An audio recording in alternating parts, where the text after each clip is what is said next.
Halo semuanya, kembali lagi di Today's Math. Pada kesempatan kali ini, kita akan membahas kembali mengenai diagnostis test untuk tes SAT Math Level 1. Di sini kita akan bahas nomor 20. Pada gambar keempat, garis atau sisi PQ dan sisi PR merupakan segmen garis tangen terhadap lingkaran O. Jika besarnya sudut P sama dengan 4/5 besarnya sudut O, maka tentukan besarnya sudut O.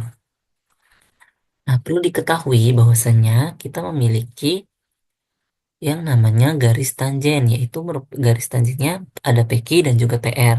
Sehingga kalau semisalkan kita tarik garis antara P dan garis pada titik P dan O, nah karena garis itu dibentuk dari pertemuan dua titik, yaitu titik P dan titik O, maka ini akan membentuk dua segitiga. Nah, karena di sini PR dan PQ merupakan tangen, maka dia memiliki besar sudut yang sama.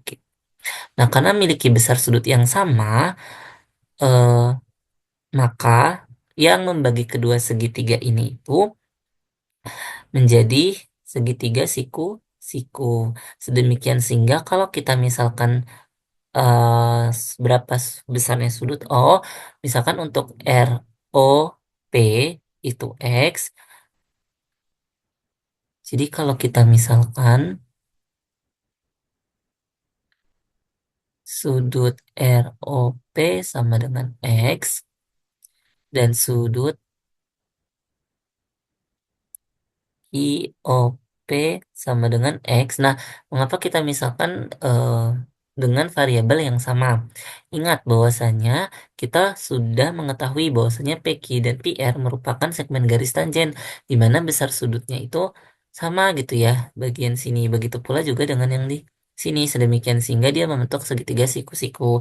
Kalau semisalkan di sini X, di sini X, berarti yang berada di sini itu besarnya berapa? 90 dikurangi X.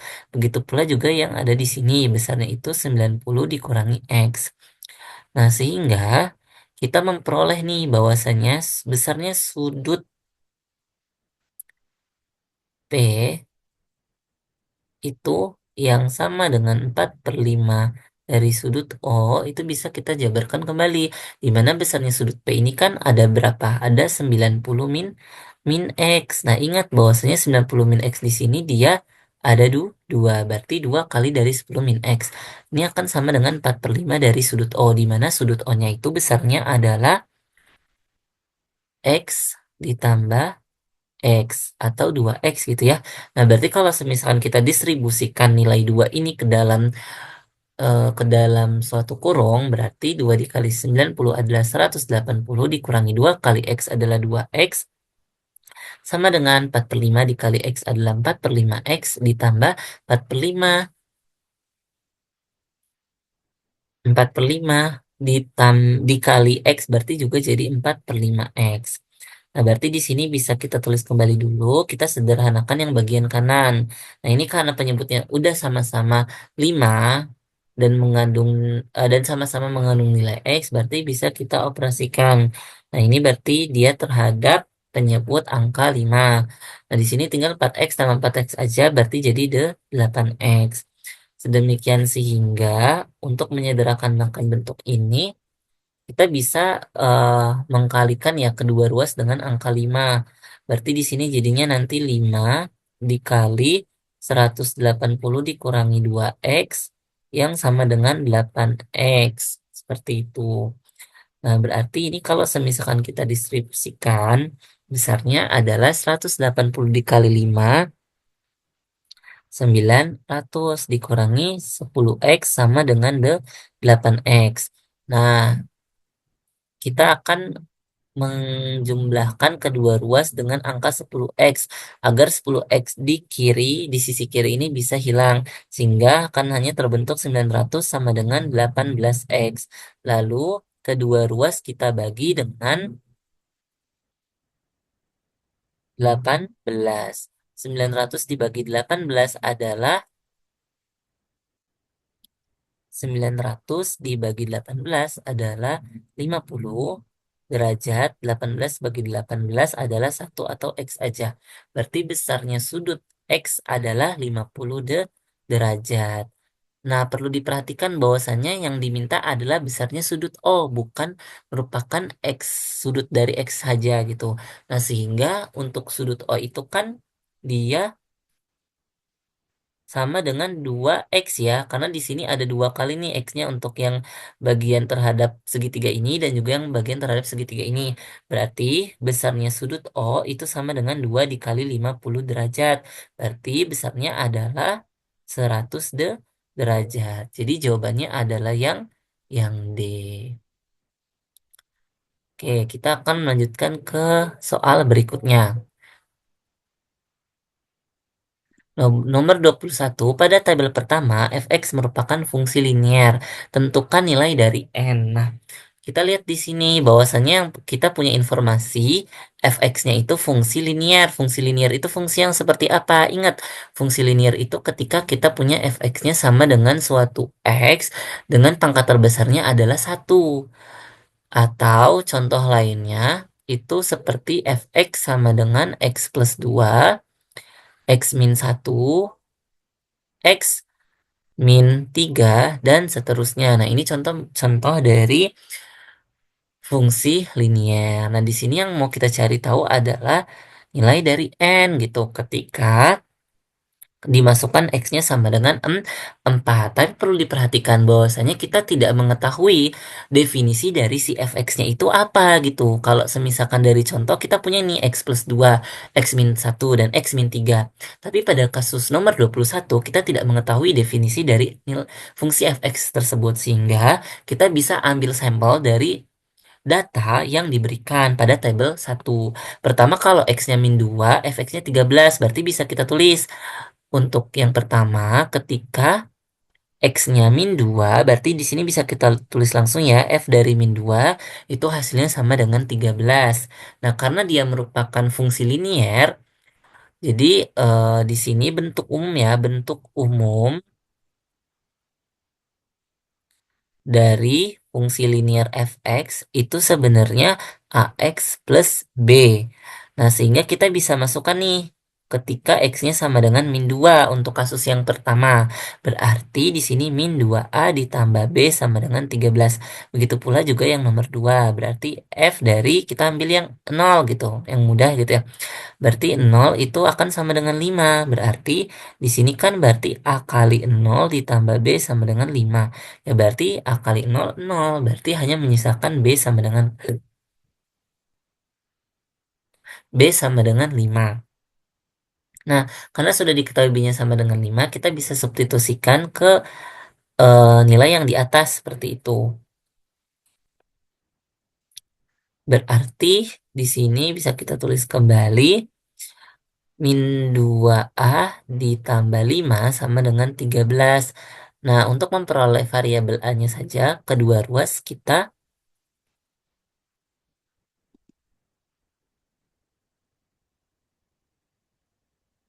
kedua ruas kita kurangi ya, kita kurangi dengan angka 5. Berarti di sini,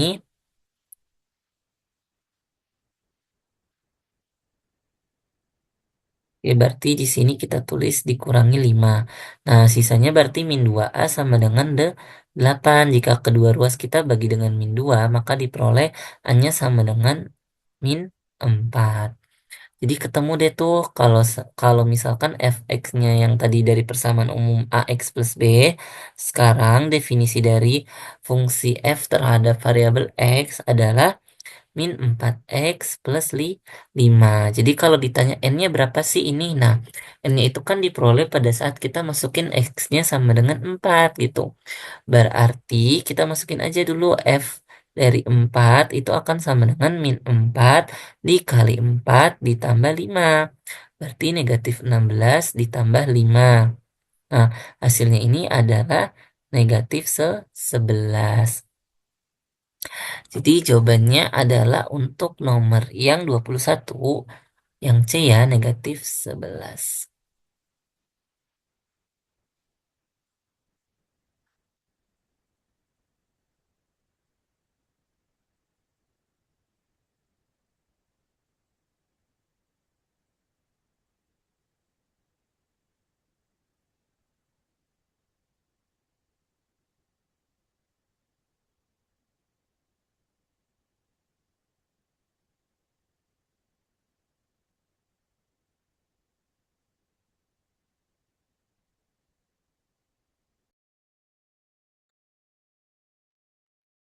Oke, untuk nomor selanjutnya, nomor 22, diketahui bahwasannya slope kemiringan dari suatu garis AB adalah seperempat.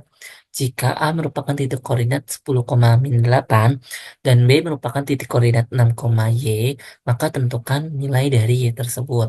Nah, perlu diketahui bahwasanya untuk mencari gradien dari dua titik pada suatu garis, itu bisa dicari dengan menggunakan Y sama dengan Y2 dikurangi Y1 per X2 dikurangi X1. Pada kasus ini, kita akan mencari gradien dari AB, sehingga Y2 di sini merupakan Y2 dari titik B. Kita misalkan karena AB ya, berarti dia kan dari titik A ke titik B, berarti Y2 ya merupakan Y dari B gitu ya, dikurangi Y1. Y1 berarti Y dari A per X2, berarti X2 itu X dari B dan X1 berarti X dari A. Nah, Y dari B itu Y, berarti kita tulis saja Y dikurangi YA, Y dari titik A, yaitu negatif 8 per X dari titik B itu 6, dikurangi X dari titik A itu 10. Nah, Y dikurangi terhadap negatif 8, berarti jadi Y positif 8, per 6 dikurangi 10 adalah negatif 4. Nah, perlu diketahui bahwasanya gradien dari AB sebenarnya udah diketahui ya, yaitu seperempat. Berarti seperempat ini akan sama dengan Y plus 8 per 4. Nah, kalau misalkan sudah dalam bentuk seperti ini, kedua ruas bisa kita kalikan 4 untuk mengubah bentuk pecahan atau rasional seperti ini menjadi bentuk bilangan bulat. Berarti ini hanya tersisa 1 sama dengan Y ditambah 8. Nah, sehingga untuk memperoleh nilai Y saja, kedua ruas kita kurangi dengan 8. 1 dikurangi 8 adalah negatif 7. Y tambah 8 dikurangi 8 adalah Y. Berarti besarnya angka titik koordinat ya untuk Y pada titik B adalah negatif 7, yaitu yang C jawabannya. Untuk selanjutnya kita akan mengecek nomor 23. Ya, jadi kita akan lanjut ke nomor 23. Diketahui bahwasanya Mark, Mark akan memakai ya atau memakai nih seragam sekolah berdasarkan dari dress code yang ada pada sekolah. Dia bisa memakai satu dari dua tipe celana, satu dari empat tipe baju atau atasan gitu ya, dan satu tipe dari sepasang sepatu. Satu dari dua tipe ya, dua tipe sepasang sepatu. Nah, bagaimana sih kombinasi yang mungkin untuk celana, baju, dan juga sepatu yang bisa dipakai oleh Mark? Nah, di sini tuh kita daftarin dulu. Jadi semisalkan kita mau cari tahu kombinasi dari dia bisa pakai berapa sih untuk yang celana. Nah, sebelum masuk ke dalam kita cari tahu eh, kombinasi celananya, kita perlu ingat dulu untuk yang namanya konsep kombinasi. Jadi kita punya C dari suatu N ini merupakan ruang sampel atau banyaknya data dengan X merupakan nilai yang mau diambil. Nah, ini dapat diperoleh atau dicari dengan menggunakan formula N faktorial per X dikali N dikurangi X faktorial. Nah, sehingga untuk celana di sini karena dia itu ingin dipakai, berarti satu merupakan X-nya dari dua tipe, berarti dua adalah N-nya, berarti C dari dua satu. Sehingga 2 faktorial per 1 dikali 2 dikurangi 1 faktorial. Nah, bentuk tanda seru di sini itu merupakan operasi faktorial. Operasi faktorial itu merupakan operasi perkalian dari suatu bilangan n sampai n dikurangi 1. Nah, jadi kalau misalkan kita punya yang namanya bilangan 2 faktorial, berarti dia sama aja dengan 2 kali 1. Sama dengan 2, begitu pula juga dengan 3 faktorial, berarti 3 kali 2 kali 1 yang sama dengan 6. Nah, berarti untuk 2 faktorial, dia itu berarti 2 kali 1 berarti ini 2 dikurangi 1 dulu nih yang bagian bawah, berarti 1 dikali 1 faktorial. Berarti ini 2 per 1, 2 per 1 berarti 2. Nah, yang kedua untuk apa? Untuk satu dari 4 tipe baju. Berarti untuk yang baju tuh kita mau ambil satu dari 4. Berarti 4 faktorial per 1 dikali 4 min 1 faktorial. 4 faktorial berarti sama ya, tadi 4 kali 3 faktorial. Nah, di sini 1 dikali 4 dikurangi 1 itu juga ternyata 3 faktorial gitu. Nah, berarti 3 faktorial sama 3 faktorial habis, sisanya 4 bagi 1 adalah 4. Nah, sekarang kita lihat yang ketiga untuk sepasang sepatu. Nah, di sini sepatu yang tersedia tipenya itu ada dua, dan yang mau dipakai hanya tentu saja satu sepasang sepatu aja gitu. Berarti ini jadinya 2 faktorial per 1 dikali 2 dikurangi 1 faktorial. Nah, bentuk ini sama dengan bentuk yang di atas, berarti ini sama dengan 2. Secara keseluruhan, kita perlu cari tahu nih besarnya kombinasi dari celana, sepatu, dan juga baju yang bisa digunakan oleh Mark itu ada berapa. Nah, karena di sini merupakan kombinasi-kombinasi yang saling berdiri sendiri, yaitu celana kombinasinya sekian, baju kombinasinya sekian, begitu pula juga dengan sepasang sepatu yang kombinasinya sekian. Berarti ini kita akan menyatukan dari berbagai kombinasi yang mungkin ada. Sehingga untuk secara keseluruhan, kombinasi yang bisa digunakan oleh Mark dalam memilih celana, baju, dan sepasang sepatu itu menggunakan operasi perkalian. Sehingga 2 dikali 4 dikali 2 yaitu sama dengan 16. Jadi kombinasinya ada 16 yang mungkin terjadi. Lalu kita akan ke nomor yang berikutnya, yaitu nomor 24. Sebuah sepeda memiliki roda dengan radius atau jari-jari sebesar 8 incis. Nah, tentukan besarnya roda sepeda gitu ya, yang bisa berputar secara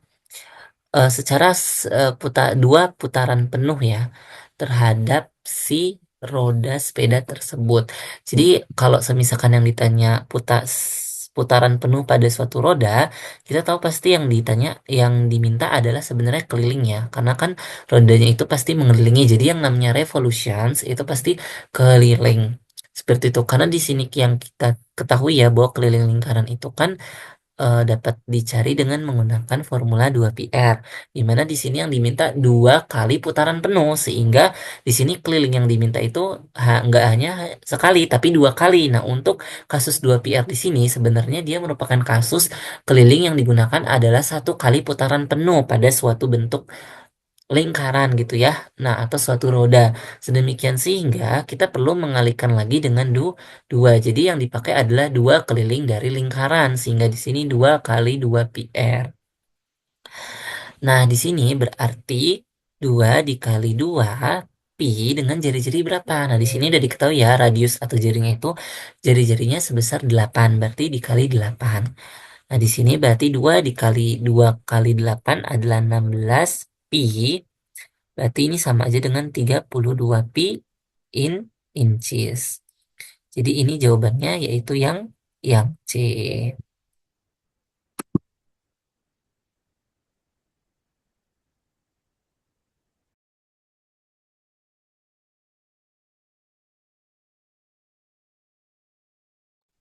Nah, selanjutnya kita akan melanjutkan kembali untuk yang nomor 25 pada gambar figure 5.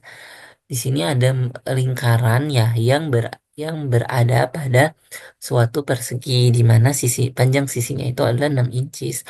Maka kita perlu mencari tahu nih area atau luas dari daerah yang diberi warna hitam seperti itu. Nah, gimana kita cari taunya gitu ya. Nah, gampang aja sebenarnya. Yang pertama kita tahu nih bahwa panjang sisi dari persegi ini kan 6. Berarti di sini 6 nih. Nah, 6 itu kan dia kalau di sini ya, aku gambarin satu garis. Nah, 6 itu tuh dari sini ke sini nih, sama aja kan dengan yang di sini. Berarti ini diameter. Kalau kita mau cari tahu jari-jarinya, berarti kan dia setengah. Diameternya 6 nih, berarti jari-jarinya kan setengah dari diameter, berarti setengah dari 6, yaitu 3. Berarti jari-jarinya ketemu 3 gitu. Nah, tinggal kita cari tahu besarnya luas area itu sama dengan apa? Luas dari persegi dikurangi luas dari lingkaran. Luas persegi itu berapa? Sisi kali sisi dikurangi luas lingkaran pi r kuadrat. Nah, sisinya itu berapa? 6. Berarti 6 dikali 6 dikurangi pi kali R kuadrat. Jari-jarinya berapa? 3. Berarti 3 kuadrat. Berarti 36 dikurangi pi kali 3 kuadrat. 3 kuadrat adalah 9. Jadi jawabannya adalah 36 dikurangi 9 pi. Inci kuadrat. Jadi jawabannya adalah yang C. 36 dikurangi 9 inch kuadrat. Oke, kita akan lanjut ke nomor berikutnya.